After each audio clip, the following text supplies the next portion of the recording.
지난 24일 청주시가 만든 눈썰 매장에서 이동통로 위를 덮던 비닐하우스가 무너져 3명이 중경상을 입었는데요. 문제가 된 비닐하우스 구조물은 안전점검 대상에서 아예 빠졌고 그 위에 눈이 쌓인 것을 알고도 사전 제설은 이뤄지지 않은 것으로 드러났습니다. 보도에 성훈교 기자입니다. 지난 20일 청주시가 건축, 소방, 전기 등 전문가가 포함된 시민감사관과 함께 눈썰 매장 현장 점검을 실시한 사진입니다. 감사관들 뒤쪽으로 눈이 하얗게 덮인 비닐하우스 구조물이 보입니다.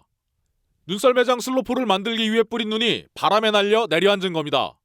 그 뒤 개장 당일인 23일까지 비닐하우스 위를 덮었던 눈은 단 한 번도 제거되지 않았습니다.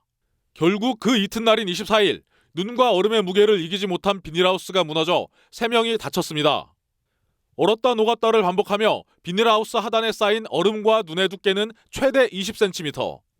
앞서 19일에도 청주시는 문체부 체육시설 안전점검 지침에 따라 이동통로로 사용되는 계단의 비계 등을 보강하라는 지시는 했지만 의무 설치 시설이 아닌 이동통로를 덮는 비닐하우스까지는 관심을 두지 않았습니다. 취재 결과 사고 발생 전 3차례 진행된 청주시 안전점검에서 운영업체 측에 눈을 치우라는 지시는 단 한 번도 없었습니다.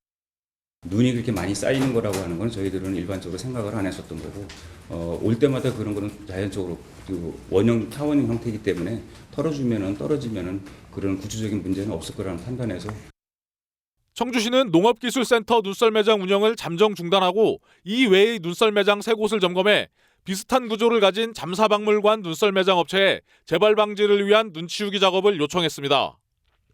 28일엔 과학수사대 합동수사를 통해 사고 원인을 면밀히 따져본다는 방침입니다. 정확한 사고 원인 파악을 한 다음에 그 대책을 강구를 해서 다시는 이런 일이 없도록 하는 것이 신뢰 회복 방안이라고 생각이 됩니다.